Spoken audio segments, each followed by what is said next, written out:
local news authority. Local, in-depth, community. You're watching KFDX3 News at 10. Hello and thank you so much for joining us. I'm Daryl Franklin. And I'm Lauren Linville. Early voting is underway as Texomans head back to the polls to cast their ballot in a runoff election between current District 68 State Representative Drew Springer and Dallas salon owner Shelley Luther. Our very own Brett Vetter talked with both candidates today about the state of the race. Both candidates are vying for the District 30 Senate seat vacated by Pat Fallon after his recent election to the U.S. House of Representatives. But one thing is for sure, voters can expect a rough and tumble race to the finish line. With only 10 days left until the Texas Senate runoff election for District 30, State Representative Drew Springer and Shelley Luther are making sure voters know where they stand on the issues, especially when it comes to Governor Abbott's response to COVID-19. I think that he should have called a special session. I think that we should have been able to represent our districts. I disagree when you have a boutique that sells fire retardant clothes that is closed, but Walmart is open. Despite receiving Governor Abbott's endorsement, Springer says more should have been done to keep businesses like Shelley Luther's hair salon open. I have challenges with him on that.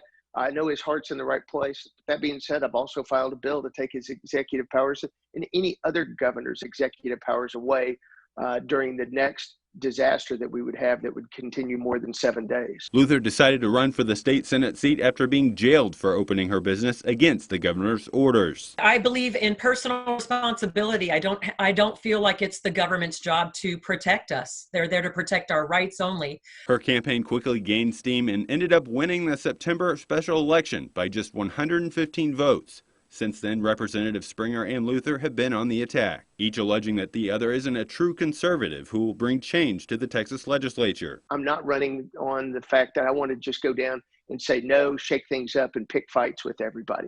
That's not what this district wants. That's not what this district needs. But according to Luther, shaking things up is exactly what is needed in Austin. There's a Republican platform that has been ignored for several years, and I want to go in there and just go straight for it. Abolish abortion, a constitutional carry, lessening the government power, and not come back to my constituents and say I'm doing something for them when I'm not. When it comes to election security, both candidates say that voters should have confidence in voting procedures in Texas. In a statement released today, Lieutenant Governor Dan Patrick said that he is not endorsing a candidate for Senate District 30, saying that the people of that district will decide which candidate is the best person to represent them in the Texas legislature. Okay, Brett, thank you very much. Now, you can vote at the Wichita County Courthouse, the Commissioner 2 building in Burke-Burnett, and the Wichita County Tax Office substation in Iowa Park. Also, Lee Wholesale Floral off Southwest Parkway and the Commissioner 4 building in Electra. For times, just head over to Texomashomepage.com. Here's what else is happening in Texoma. The Wichita Falls Wichita County Health District reports 4 more COVID-19 related deaths today. Now, the number of active cases now sits at more than 2,600, with 167 new cases announced today. Hospitalizations are continuing to drop, though. On Monday, there were 89 hospitalizations. There are now 81. After being shut down mid-November, the Wichita County Tax Office in Wichita Falls is slated to open back up later this month. The tax office had to close to the public due to the number of COVID-19 cases among employees and those in quarantine. But the main annex lobby will resume operations on December 28th, giving taxpayers the lobby to conduct walk-in transactions in one of the tax office's busiest weeks of the year. Staffing resources will be reevaluated in January to possibly begin opening field office locations like the one in Burke-Burnett. Investigators are still searching for answers in Andy Sims' disappearance. The 11-year-old went missing back in 1961, and now after 59 years, there's still no physical evidence to help this investigation. Now, Sims left his home between 12:45 and 1 in the afternoon on this day almost 60 years ago. His mother, Ellen, came home around 2:30 to only her oldest son, Donald. For the next 5.5 hours, the Sims family searched for Andy and reported him missing later that night. night. WFPD Detective John Laughlin says it's unlikely that Andy would leave on his own because of the weather during that time. Now, if you have any information about this crime or any other felony crime, call Crime Stoppers 24 hours a day at 322-9888. Now, you can remain anonymous, and if your information leads to arrest and board approval, you could earn up to $10,000. That's a little bit of what's happening in Texoma. For more on these stories, head to Texomashomepage.com. And before the day's over, here's what else you should know. The final report by the Fort Hood Independent Review Committee was presented to the House Armed Services Committee today, a subcommittee. The lengthy report came up with 9 findings and 70 recommendations to address issues that have plagued the base. Some of the key findings that kept coming up at the congressional hearing today were inexperienced special agents that lacked the experience to start complex investigations, a culture that conveyed a permissive environment for sexual assaults or sexual harassment, and the lack of connection to soldiers and their families. The Fort Hood Independent Review Committee came about after questions were raised by family and community members regarding the death of Fort Hood soldier Vanessa Guillen. Hunter Biden says a federal investigation into his taxes will show he did nothing wrong.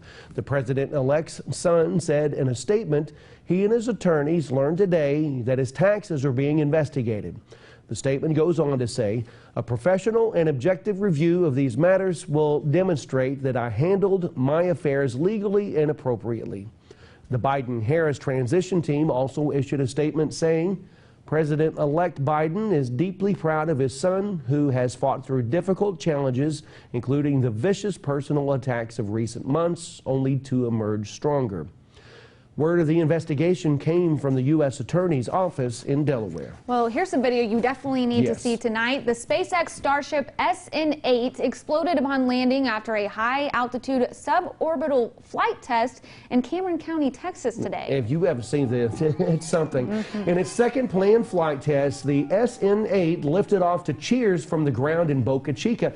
It was designed to test a number of objectives, from how the vehicle's 3 Raptor engines performed to the overall aerodynamic entry capabilities. Starship SN8 flew more than 41,000 feet into the air, then attempted a landing flip maneuver, a first for a vehicle of its size. The Starship did flip, then made its way back down, as you can see right here. But just as it touched down, the Starship exploded. Goodness. According to the company, SN8's flight test is a next step in the development of a fully reusable transportation system capable of carrying both crew and cargo to Earth orbit, to the moon, Mars, and beyond. Yeah, founder Elon Musk hopes the 2-stage vehicle will one day take as many as 100 people to Mars. Well, thank goodness no one was on there today. Yeah, thank goodness for sure. That could have been bad. You know, Musk apparently was saying that they still consider this a very big success because of all the data they were able to gather before it exploded. So that's expensive. Yes, a lot of expensive information. Yes. Well, Governor Abbott has approved 1.4 million doses of the COVID-19 vaccine to be distributed throughout Texas. Now the question is, how will we safely store these vaccines? Our Austin correspondent shows us how after Kevin's forecast. We'll be right back.